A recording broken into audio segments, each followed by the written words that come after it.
Nous allons revenir à notre épître aux Galates.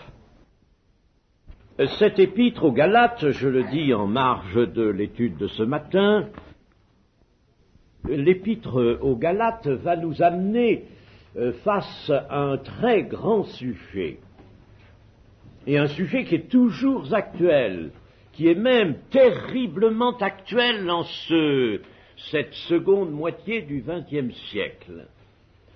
C'est la question de la loi et de la grâce, et de l'accomplissement de la loi.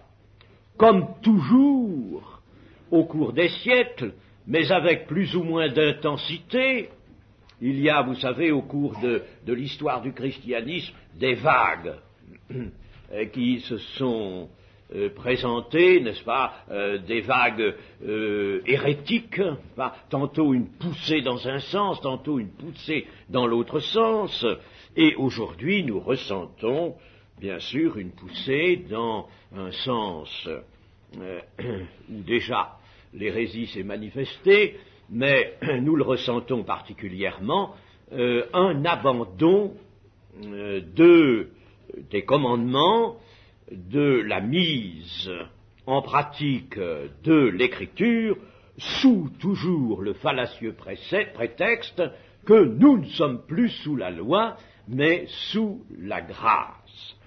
Et l'on tire de cela des conséquences qui sont absolument hérétiques, c'est-à-dire opposées à la vérité professée par la Sainte Écriture.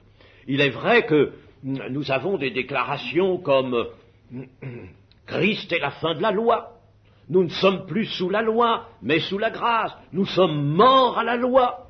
Nous allons voir tout cela. Nous sommes morts à la loi. Et alors, il est aisé, évidemment, d'en tirer cette déduction. Eh bien alors, la loi est un document caduc, on n'a plus à s'occuper de ce qu'elle dit, elle n'était pas pour nous, elle était pour les Juifs, c'est fini, n'est-ce pas, plus de loi, plus rien, nous ne voulons plus entendre parler de cela, c'est la liberté, la grande liberté. Alors nous en revenons évidemment à la thèse appelée la liberté permissive qui est le propre de notre époque actuellement. Et cela est évidemment très dommageable à la fois et bien sûr au salut.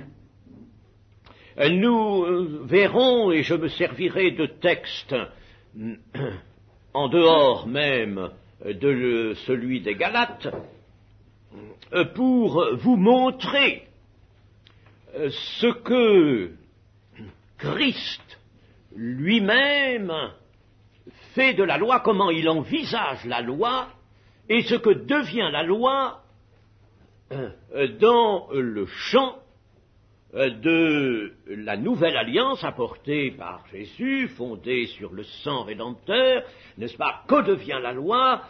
Qu'est-ce que Christ lui-même en fait, indépendamment même des enseignements de l'apôtre Paul? Ce n'est pas que je veux détacher ces enseignements du reste de l'Écriture, mais on a souvent, n'est-ce pas, eu cette optique, tiens, c'est la thèse de Paul, c'est la théologie de Paul, enfin, plus particulièrement, eh bien non, c'est pas la théologie de Paul, seulement Paul l'exprime d'une façon plus large que ne l'a fait le Seigneur Jésus-Christ, dont les paroles sont toujours très concises. Elle se présente comme vraiment un condensé de cette haute science de la vérité. Eh bien, revenons maintenant à notre texte et prenons le chapitre 2, au verset 11 seulement. J'abandonne les 10 premiers versets qui sont plus des circonstances, et j'en viens au verset 11. Nous lirons le verset 11, du verset 11 au verset 21. Mais lorsque Céphas vint à Antioche, je lui résistai en face parce qu'il était répréhensible. En effet, avant l'arrivée de quelques personnes envoyées par Jacques, il mangeait avec les païens, et quand elles furent venues, il s'esquiva et se tint à l'écart par crainte des circoncis. Avec lui, les autres Juifs usèrent aussi de dissimulation, en sorte que Barnabas même fut entraîné par leur hypocrisie. Voyant qu'il ne marchait pas droit selon la vérité de l'Évangile, je dis à Céphas, en présence de tous, si toi, qui es juif, tu vis à la manière des païens et non à la manière des juifs, pourquoi forces-tu les païens à judaïser? Nous sommes juifs de naissance et non pécheurs d'entre les païens. Néanmoins, sachant que ce n'est pas par les œuvres de la loi que l'homme est justifié, mais par la foi en Jésus-Christ, nous aussi, nous avons cru en Jésus-Christ afin d'être justifiés par la foi en Christ, et non par les œuvres de la loi. Parce que nulle chair ne sera justifiée par les œuvres de la loi. Mais tandis que nous cherchons à être justifiés par Christ, si nous étions aussi nous-mêmes trouvés pécheurs, Christ serait-il un ministre du péché? Loin de là. Car si je rebâtis les choses que j'ai détruites, je me constitue moi-même un transgresseur. Car c'est par la loi que je suis mort à la loi, afin de vivre pour Dieu. J'ai été crucifié avec Christ, et si je vis, ce n'est plus moi qui vis, c'est Christ qui vit en moi. Si je vis maintenant dans la chair, je vis dans la foi au Fils de Dieu, qui m'a aimé et qui s'est livré lui-même pour moi. Je ne rejette pas la grâce de Dieu, car si la justice s'obtient par la loi, Christ est donc mort en vain. Nous avons dans les premiers versets que nous venons de lire, 11 à 14 inclus, la relation d'un incident qui s'est produit à Antioche, incident qui a amené l'apôtre Paul à reprendre l'apôtre Pierre. L'apôtre Paul, plus fraîchement apôtre que Pierre, et qui, lui, n'a pas été le témoin des œuvres du ministère de Christ, ni le témoin de sa résurrection, eh bien, Paul reprend l'apôtre Pierre. L'apôtre Pierre, que vous savez, le catholicisme a appelé le prince des apôtres, c'est-à-dire que Pierre a eu effectivement un rôle premier. Il a eu un rôle premier, cela n'est pas douteux, mais ce rôle-là n'était pas transmissible à d'autres. Pierre avait donc usé de la liberté chrétienne, liberté des enfants de Dieu, et il s'était mis à table avec des païens, ce qui veut dire aussi qu'il avait entrepris avec eux d'excellentes relations courantes, comme avec des juifs. Il l'avait vécu avec la même aisance au milieu des païens qu'au milieu des juifs. Et c'est lui, en effet, qui avait appris à faire la distinction entre les païens, à ne pas faire de distinction plutôt entre les païens et les juifs. Je fais allusion à cette vision de la nappe qui nous est relatée dans le livre des Actes au chapitre 10. Cette vision fut donnée à Pierre pour l'inviter à se rendre chez Corneille. Voici ce que dit le livre des Actes, chapitre 10, verset 10. « Il eut faim et voulut manger. Pendant qu'on lui préparait à manger, il tomba en extase. » Il s'agit de Pierre. il vit le ciel ouvert et un objet semblable à une grande nappe attachée par les quatre coins qui descendait et s'abaissait vers la terre, et où se trouvaient tous les quadrupèdes et les reptiles de la terre et les oiseaux du ciel. Et une voix lui dit, « Lève-toi, Pierre, tue et mange. » Mais Pierre dit, « Non, Seigneur, car je n'ai jamais rien mangé de souillé ni d'impur. » Et pour la seconde fois, la voix se fit entendre à lui, ce que Dieu a déclaré pur, ne le regarde pas comme souillé. Cela arriva jusqu'à 3 fois, et aussitôt après, l'objet fut retiré dans le ciel. Tandis que Pierre ne savait en lui-même que penser du sens de la vision qu'il avait eue, voici les hommes envoyés par Corneille, s'étant informés de la maison de Simon, se présentèrent à la porte et demandèrent à haute voix si c'était là que logeait Simon, surnommé Pierre. Et comme Pierre était à réfléchir sur la vision, l'Esprit lui dit, « Voici, 3 hommes te demandent, lève-toi, descends et pars avec eux sans hésiter, car c'est moi qui les ai envoyés. » Et Pierre va chez Corneille et il annonce l'Évangile à Corneille et à sa maison, et puis tous se convertissent, reçoivent le baptême du Saint-Esprit, mais ensuite Pierre est contesté par ses compagnons et il est obligé de se défendre, mais il leur dira, ils ont reçu le Saint-Esprit comme nous au commencement, je ne pouvais pas ne pas suivre, n'est-ce pas, et leur refuser l'eau du baptême. Mais Pierre, qui donc a appris par cette vision et par cette démarche qui lui a été donnée de faire chez Corneille, il a appris à ne pas faire de distinction, à ne plus faire de distinction entre les païens et les juifs. Et le voici que, tout à coup, il change d'attitude à Antioche.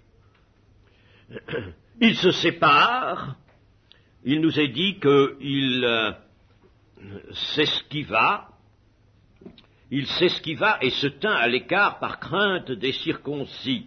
Et les verbes qui sont employés dans le grec sont très forts. On peut les traduire par une accumulation de termes. Il se sépara, il se déroba, il déserta, il prit la fuite, il se cacha, n'est-ce pas? Vous voyez, tous ces verbes, n'est-ce pas, ont ces sens assez forts. En somme, il adopte une attitude absolument opposée à celle qu'il avait précédemment au milieu des païens.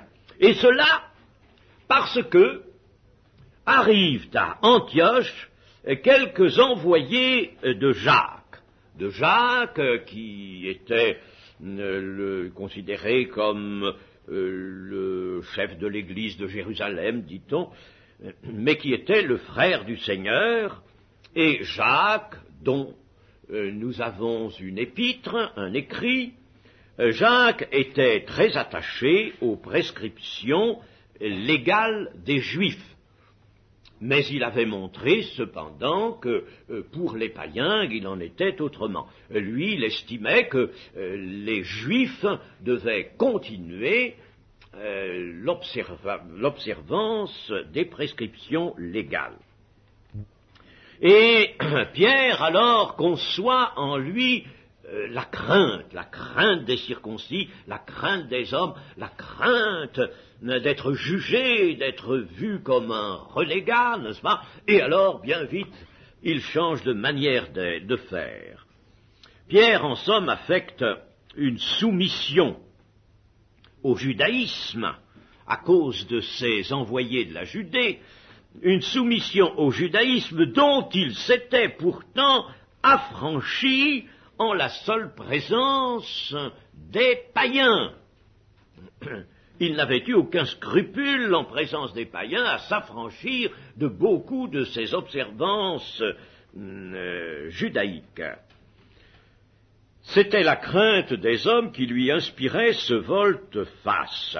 Et pourtant, vous voyez, indépendamment de cette vision de la nappe dont nous venons de relire le récit, Pierre avait lui-même déclaré lors de ce qu'on appelle le premier concile, le concile de Jérusalem. On aime bien lui donner ce nom pour autoriser les autres conciles. Enfin, qu'il s'appelle concile ou non, il y avait eu à Jérusalem une grande discussion lors d'une réunion en raison précisément de ce qui s'était passé à Antioche. Et voici quelle avait été la déclaration de Pierre lors de cette grande réunion. Acte 15, verset 7.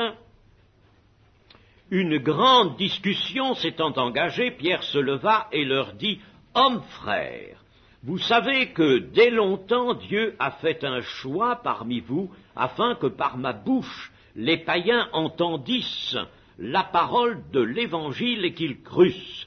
Et Dieu, qui connaît les cœurs, leur a rendu témoignage en leur donnant le Saint-Esprit comme à nous. Il n'a fait aucune différence entre nous qui sommes des Juifs, et eux qui sont des païens. C'est moi qui ajoute cela, n'est-ce pas? Il n'a fait aucune différence entre nous et eux, ayant purifié leur cœur par la foi. Maintenant donc, pourquoi tentez-vous Dieu, provoquez-vous Dieu, en mettant sur le cou des disciples un joug que ni nos pères, ni nous n'avons pu porter? Mais c'est par la grâce du Seigneur Jésus que nous croyons être sauvés de la même manière qu'eux. Toute l'assemblée garda le silence et l'on écouta Barnabas et Paul qui racontèrent tous les miracles et les prodiges que Dieu avait faits par eux au milieu des païens. Donc il était clair que les païens étaient visités au même titre que les Juifs par la grâce de Dieu, et que Pierre, ici, n'est-ce pas, voyez, a clairement soutenu cette thèse, ouvertement et avec même courage, soutenu cette thèse. Or, voici que là, dans cette circonstance, à cause des hommes venus de la Judée, qui sont, eux, judaïsants, voici que Pierre, n'est-ce pas, opère cette volte-face. C'est une hypocrisie, ni plus ni moins, et c'est pourquoi Paul n'hésite pas à employer le terme.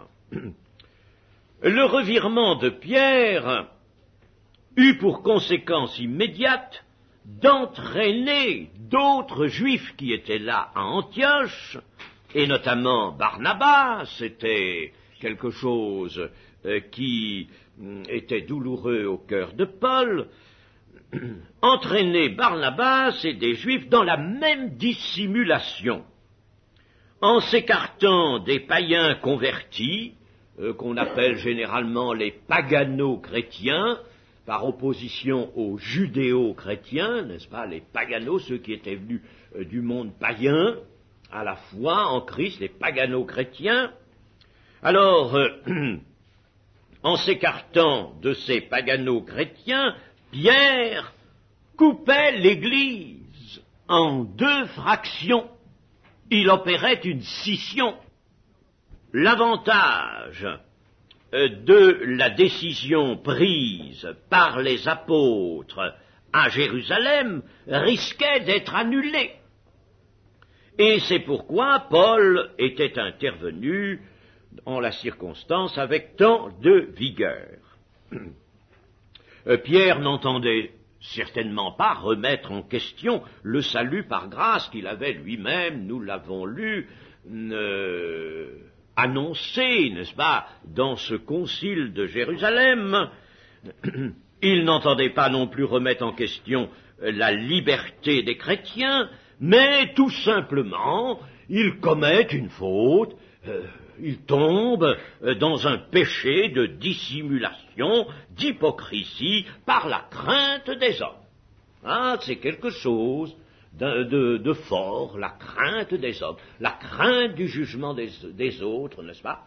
Et cette crainte des autres, du jugement des autres, dont on connaît la pensée, la position, eh bien, elle joue en nous. Comment joue-t-elle en nous? Tout simplement parce que nous attachons à notre personne et à notre réputation, cette réputation que nous voulons particulièrement soigner, nous attachons beaucoup trop d'importance. Si il nous importait peu que notre personne soit vue d'une telle ou d'une manière ou d'une autre, n'est-ce pas, eh bien, nous ne céderions pas à la crainte des hommes. Pierre est donc inconséquent, tout à fait inconséquent, avec la doctrine du salut, doctrine qu'il a donc lui-même prêchée, soutenue. Il est inconséquent. Mais il faut dire que, bien que le passage, la relation de Paul ici dans les Galates ne nous dise rien de l'attitude de Pierre après cette répréhension qu'il s'entend adresser par Paul, eh bien, il faut penser qu'il reconnut son erreur et s'inclina humblement. Il ne dit rien, il ne répond rien. Donc, Pierre accepta la répréhension de Paul. En se mettant à observer la loi à cause des envoyés de Jacques, eh bien, Pierre professait que cette observation de la loi était nécessaire au salut, contrairement à ce qu'il avait dit. Il, par son attitude, il, en somme, montrait que l'observation du judaïsme était d'abord nécessaire pour parvenir au salut.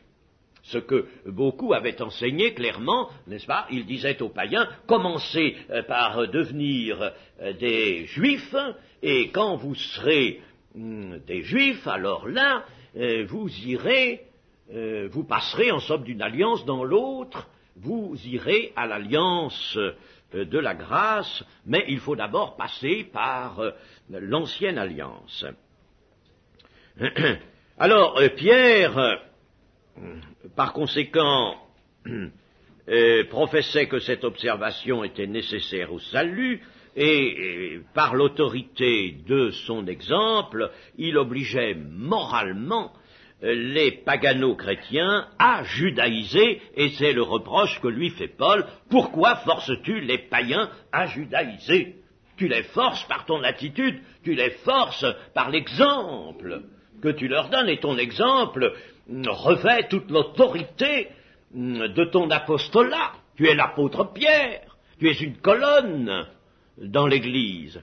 Alors tu obliges les paganos chrétiens à judaïser, alors que toi, quand tu n'es pas observé par des juifs, eh bien, tu es libre au milieu des païens.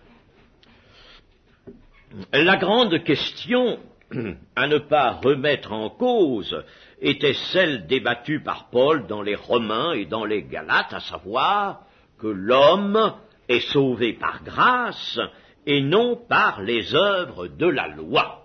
Sauvé par grâce et non par les œuvres de la loi. Bien que, alors j'ajoute ceci, comme je vous l'ai dit tout à l'heure, nous serons obligés d'y consacrer certainement une séance, une étude pour le moins. Nous allons voir que la loi ne peut pas être considérée comme vaine, comme inutile, comme abandonnée, et que, au contraire, il faut qu'elle soit observée. Il faut qu'elle soit observée. Mais nous verrons cela, nous dégagerons cela des paroles mêmes du Seigneur Jésus-Christ. Il y a chez l'homme, il faut bien le reconnaître, il y a encore chez l'homme une tendance très forte, tendance de la chair, à vouloir travailler lui-même à son salut. Et les religions qui ont ce principe, l'homme fait son salut, on lui prescrit un certain nombre disons, de choses qu'il doit faire, si vous voulez, d'actes qu'il doit accomplir, et alors l'homme est censé obtenir son salut de son propre effort, de son propre travail, de ses propres mérites. Et ça, c'est une pente qui attire toujours l'homme. En somme, l'homme veut obtenir de Dieu son salut contre un paiement en mérite, ce qui porte atteinte, nous l'avons dit hier, à la souveraineté de Dieu. La souveraineté de Dieu doit être intacte, absolument intacte, intégrale dans l'œuvre du salut de l'homme. Si, je disais hier, un petit grain de poussière seulement venait là pour aider par sa toute petite masse au salut de l'homme, eh bien ce salut ne se ferait pas, car il serait imparfait. Il n'y a que la souveraineté de Dieu qui puisse créer la perfection, qui puisse apporter la perfection. C'est pourquoi il faut que le salut soit dû 100% à la souveraineté de l'homme. Le petit grain qui viendrait de l'homme, qui viendrait de sa chair, qui viendrait de ses mérites, qui viendrait de son œuvre, en admettant que ce petit grain puisse être pris en considération, ce serait un grain qui souillerait. Et par conséquent, il n'y aurait pas possibilité d'accession à la perfection. Le salut, c'est l'accession à la perfection. L'éternité ne peut pas se concevoir en dehors de la perfection. Et il faut qu'il y ait cette promotion à la perfection. C'est Dieu qui s'en charge. Ce qu'il nous demande, c'est pour autre chose. Mais lui, le salut, il le prend à sa charge entièrement, 100%. C'est la gratuité du salut. Il va nous demander, nous, en somme, par la foi, n'est-ce pas, eh bien, de nous livrer à son œuvre. En somme, ce que nous faisons par la foi, c'est de nous livrer à Dieu, de nous livrer à Christ, de nous livrer à l'amour. Mais ce n'est pas de faire notre salut.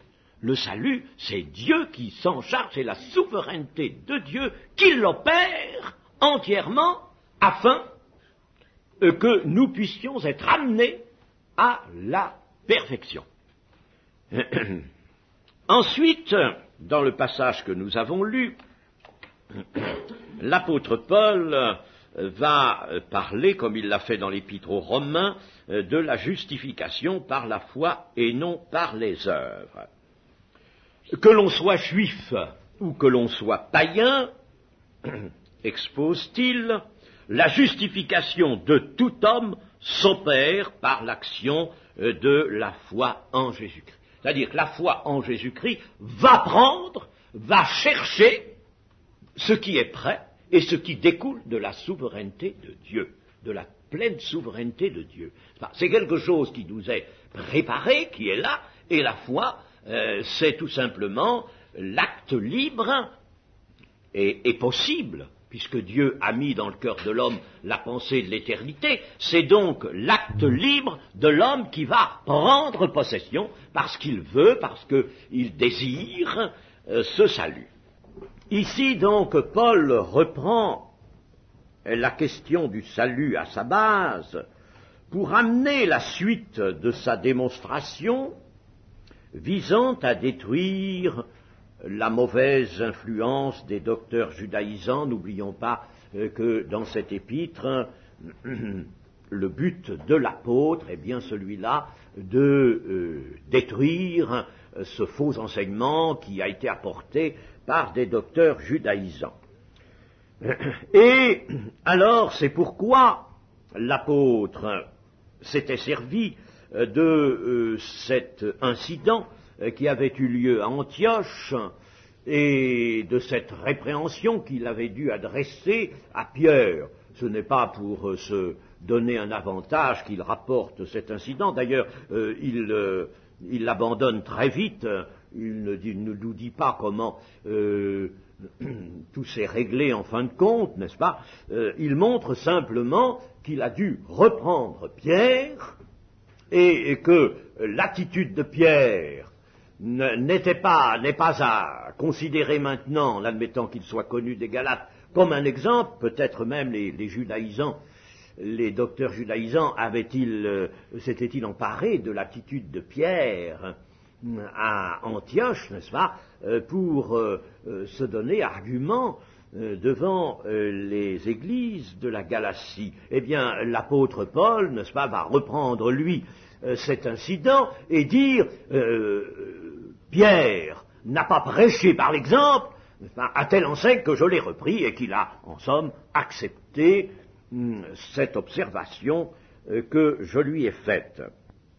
Si nous admettons, nous qui admettons le salut de l'homme par la foi en Jésus-Christ, si nous restons pourtant dans le péché, nous dit l'apôtre, en ramenant le comportement judaïque qui laissait les hommes dans leur péché, si nous ramenons ce comportement, nous allons nous aussi rester dans le péché. Ne ferions-nous pas à ce moment-là de Christ un ministre du péché? Nous avons connu Christ, n'est-ce pas? Nous admettons le salut de l'homme par la foi en Jésus-Christ. Et si alors nous ramenons les pratiques judaïques au milieu de nous, pratiques qui ne sauvaient pas, pratiques qui laissaient l'homme dans sa misère, avec son mauvais cœur, comme nous pouvons le voir dans les évangiles, chez ces docteurs de la loi, malheur à vous, hypocrites, leur dira le Seigneur Jésus. Alors, si nous ramenons ces pratiques judaïques, alors que nous en avons été affranchis, alors que nous savons que notre salut ne peut nous être octroyé que par la foi en Jésus-Christ, eh bien alors, tout en conservant Christ comme maître, nous faisons de Christ un ministre du péché. C'est-à-dire que, n'est-ce pas, un ministre, nous faisons de Christ un ministre, c'est-à-dire un serviteur, ministre veut dire serviteur, un serviteur qui servirait le péché, et qui le laisserait subsister, qui le tolérerait, au lieu de l'ôter. Au verset 18, l'apôtre dit, car si je rebâtis les choses que j'ai détruites, je me constitue moi-même un transgresseur. Si je rebâtis les choses que j'ai détruites, c'est-à-dire si je ramène une observance hypocrite de la loi, observance contre laquelle j'ai lutté pour l'écarter et faire place à la justification par la foi. Alors, si je ramène maintenant cette observance, quand il dit « je », n'est-ce pas, il veut dire si l'on ramène, si vous voulez, n'est-ce pas, si l'on ramène cette observance hypocrite, alors on se constitue soi-même un transgresseur. Car l'ancien moyen de salut envisagé sous l'empire de la loi de Moïse a été écarté. C'était cette justice provenant de la loi, qui n'en est pas une. Les Juifs ont cherché la justice, n'est-ce pas, dans l'observation de la loi, et ils ne l'ont pas trouvée. Apôtre Paul nous le dit dans les Romains. Alors, n'est-ce pas, si cet ancien moyen de salut envisagé par les Juifs, nous ne pouvons pas le reprendre. Lorsque nous sommes entrés dans la foi chrétienne, nous ne pouvons pas le reprendre, ou alors ce serait une nouvelle transgression. Nous qui sommes venus à la justification par la foi en Jésus-Christ, si nous adoptons à nouveau un autre mode de justification qui n'est pas vrai, nous voulons nous appuyer à nouveau sur ce mode de justification qui n'a rien conduit à la perfection et qui n'a pas permis aux Juifs de trouver la justification de leurs péchés, alors que faisons-nous à ce moment-là, n'est-ce pas? Eh bien, nous faisons une nouvelle transgression, nous nous rendons à nouveau pécheurs. Nous retombons dans un état de péché, n'est-ce pas, si nous revenons à cela. En somme, en revenant aux pratiques judaïques, on revient à la prétendue justice qui venait des œuvres de la loi, et cette prétendue justice, n'est-ce pas, a été dénoncée comme devant être éliminée, écartée, au profit de la seule vraie justice qui se trouve dans la foi en Jésus-Christ. Celui qui observe la loi comme moyen de salut, celui qui observe la loi comme moyen de salut est un transgresseur de la foi. N'est-ce pas? Transgresseur de la foi, voyez-vous. Voilà. Oh, c'est assez délicat peut-être, n'est-ce pas? Évidemment, cet exposé de l'apôtre Paul, mais pourtant, en le considérant bien, on le comprend. Celui qui observe la loi comme moyen de salut se fait transgresseur de la foi, et il se fait transgresseur de la loi spirituellement envisagée. Voyez-vous.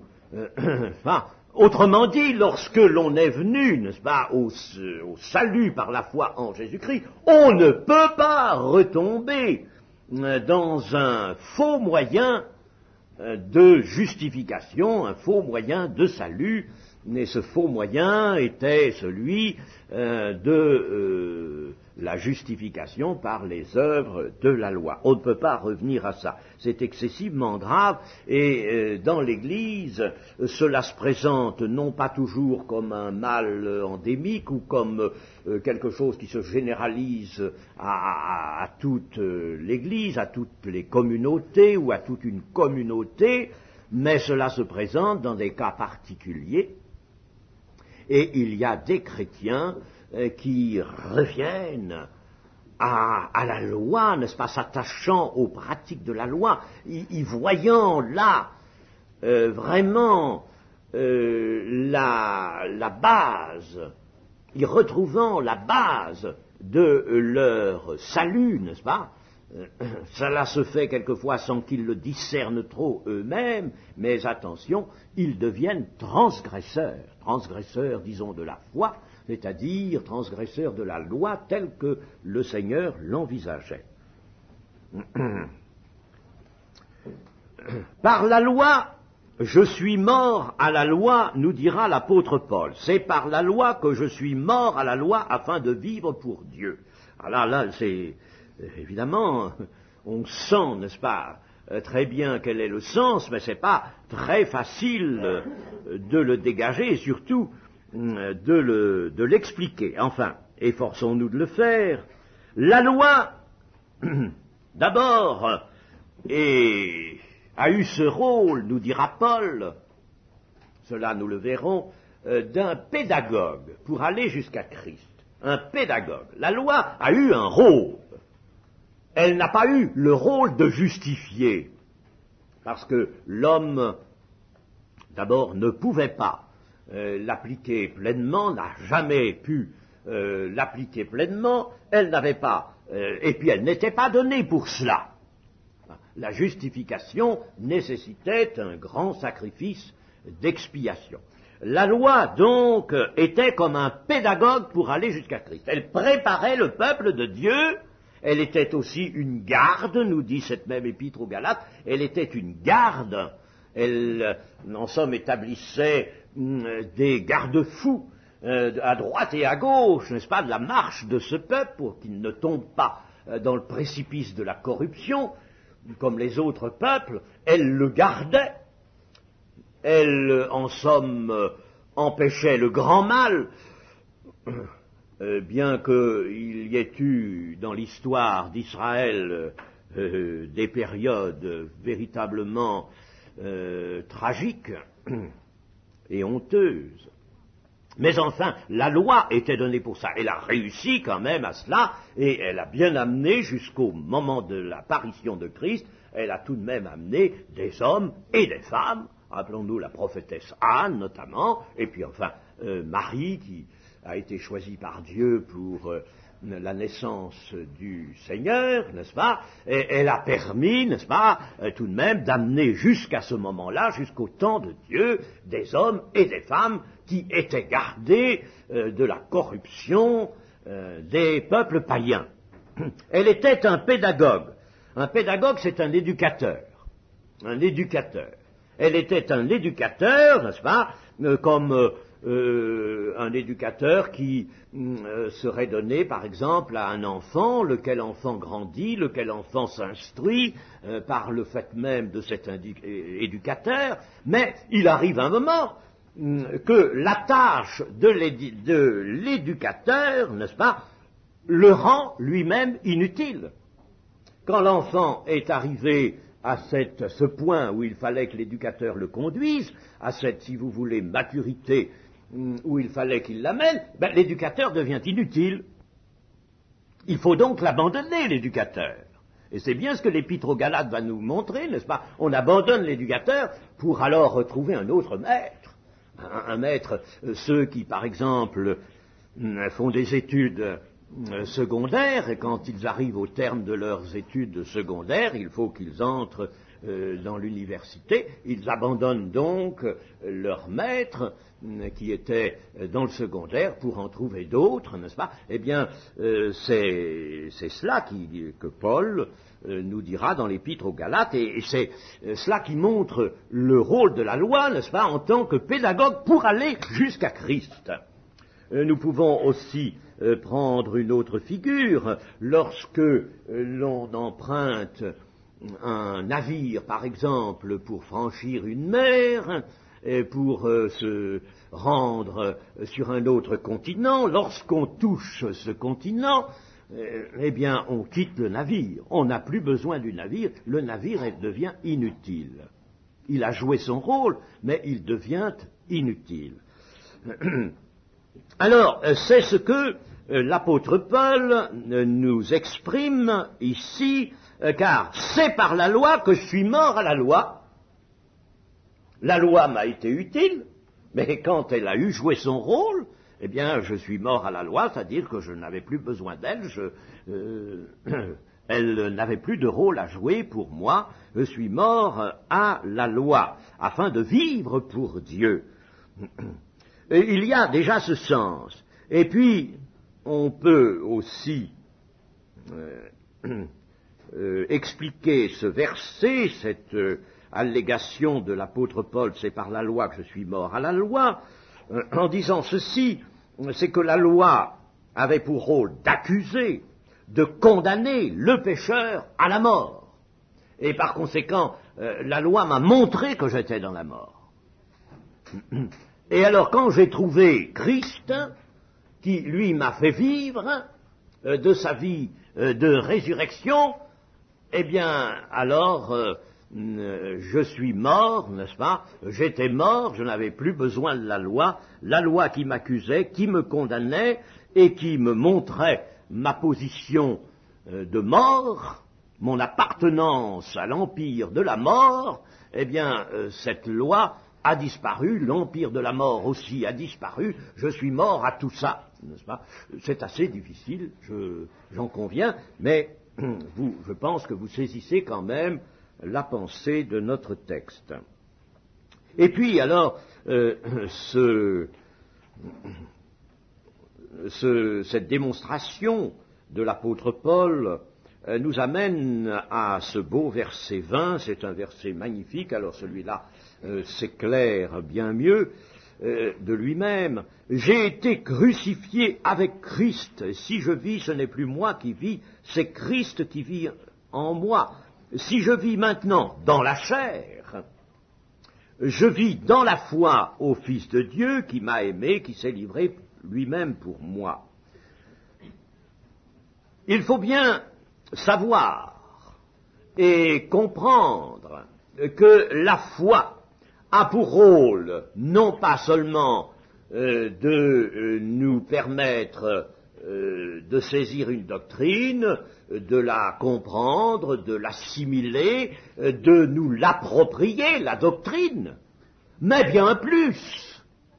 de nous approprier une personne. De nous approprier une personne. Nous le disons quelquefois, mais cela est vrai, le salut, c'est une personne. Ce n'est pas la doctrine qui sauve, c'est une personne. Et la foi n'accomplit vraiment son rôle qu'en unissant le pécheur pardonné au Christ. Il y a une union. Cette union dont le Christ parle si clairement dans la fin de l'évangile de Jean, et notamment dans la prière sacerdotale au chapitre 17.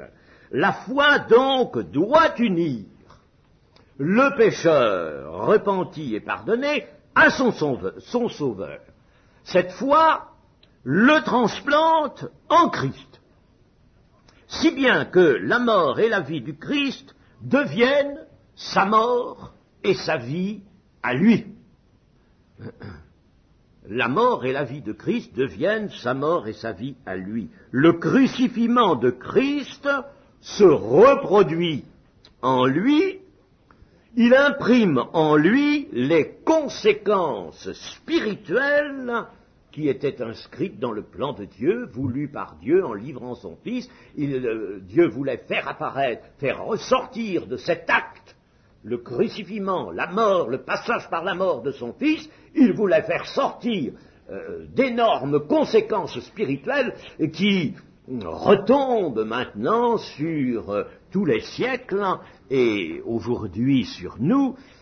Tous ceux qui croient en Jésus-Christ, n'est-ce pas, reçoivent les conséquences du crucifiement du Seigneur Jésus-Christ. Ces conséquences s'impriment, changent quelque chose en nous, elles disposent d'une force d'esprit qui modifie en nous quelque chose, modifie souverainement en nous des choses. Et qu'est-ce qu'elle modifie?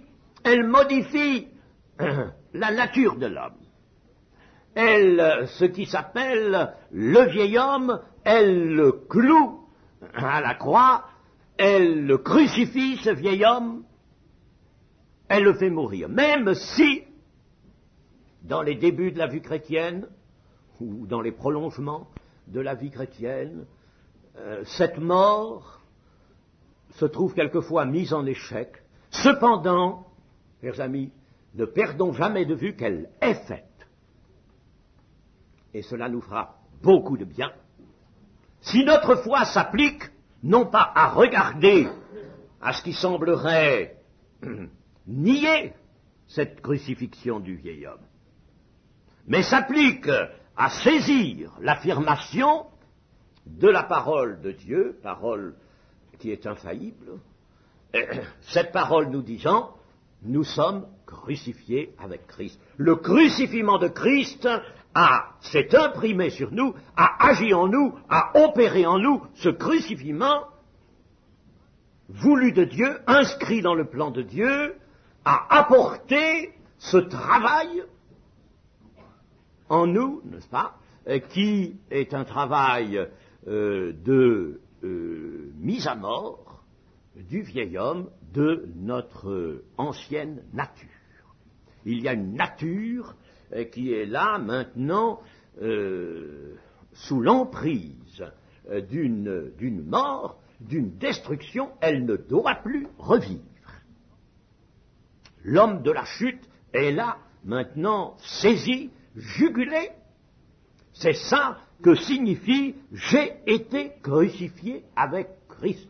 Et cela, chacun de nous doit pouvoir le dire et doit même s'appliquer à le croire, non pas comme je viens de le dire, en regardant sur les fluctuations, hélas, fluctuations peut-être de notre vie chrétienne, mais en regardant l'affirmation de la parole de Dieu, n'est-ce pas, et en voulant, bien entendu, que cette mort devienne effective, se manifeste de mieux en mieux, elle doit se manifester de plus en plus, de mieux en mieux dans notre vie chrétienne.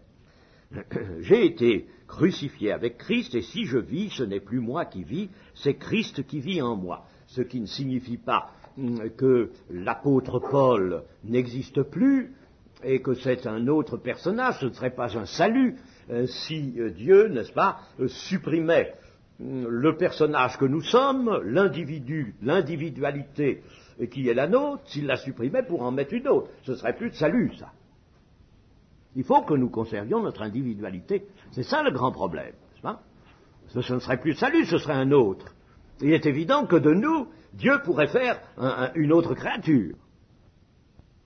Ou alors, n'est-ce pas, comme le suggérait Satan, des pierres du chemin,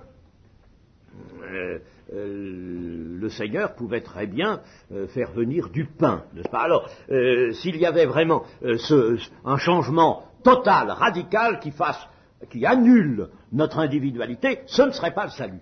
Alors, il faut que notre individualité subsiste, mais pas tout ce qu'elle comporte, n'est-ce pas? Pas tout ce qu'elle comporte. Alors, l'individualité de Paul n'est pas supprimée, mais il y a une vie en commun.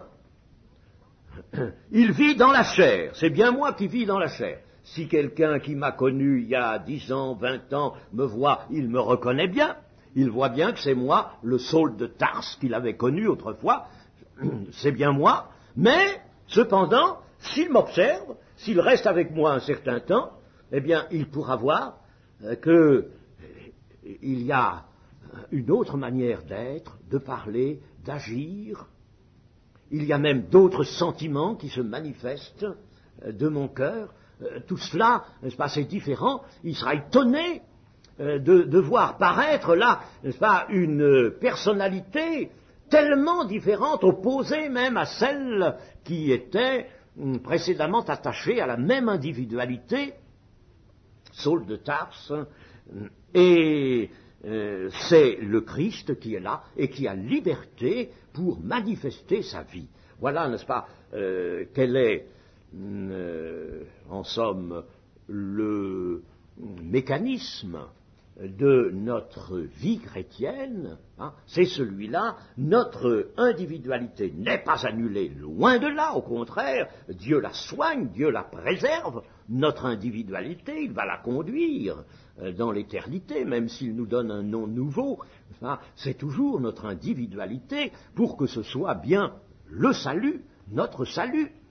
Il ne nous supprime pas, mais Christ, dès maintenant, doit manifester sa vie en nous. Il faut qu'il en ait la liberté, non pas en faisant de nous des robots, non pas en nous réduisant à l'état d'esclaves, lui prenant par exemple le commandement de notre personnalité, n'est-ce pas?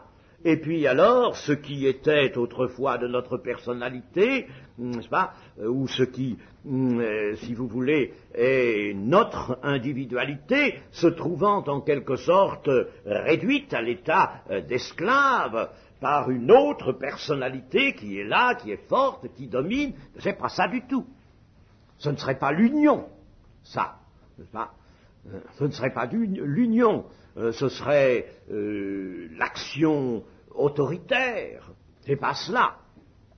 Mais la personnalité de l'homme qui est sauvé et anti-Christ vit, la personnalité est tout simplement changée, modifiée, elle a reçu, elle a perdu certaines choses, elle en a reçu d'autres, elle est modifiée au point qu'elle dispose maintenant d'une volonté qui se conjugue avec la volonté de Christ. Si bien que c'est là une vie en commun, deux personnalités qui sont en quelque sorte conjuguées l'une à l'autre, deux personnalités qui vivent l'une dans l'autre et qui s'accordent pleinement. Cette vie en commun, cette vie dans l'union, n'est-ce pas, suppose un accord parfait. La volonté de l'homme, donc, est de laisser les sentiments de Christ s'exprimer, de laisser la vie de Christ apparaître de toute manière.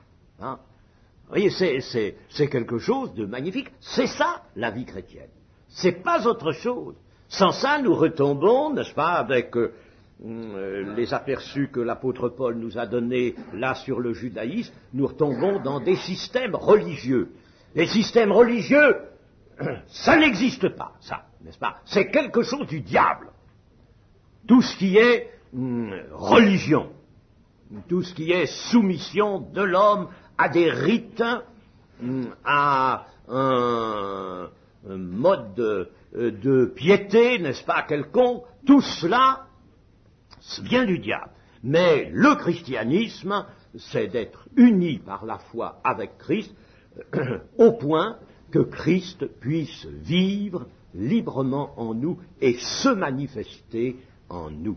Et c'est alors, n'est-ce pas, que l'on peut dire que son image grandit, apparaît, se forme, l'image de Christ, l'assujettissement libre à Christ s'opère pour arriver à son summum, à ce point où il faudra que le corps, lui aussi, change. Le corps tombe, ce corps qui ne peut pas hériter le royaume de Dieu, la chair et le sang, il faudra que ce corps lui-même tombe, n'est-ce pas? Absolument, il sera superflu et qu'un autre corps vienne, mais ce sera bien la même individualité, notre individualité, n'est-ce pas, dans la voie du salut, et alors à ce moment-là, le corps même sera lui aussi à l'image de Christ, du corps de Christ, à l'image du corps de Christ.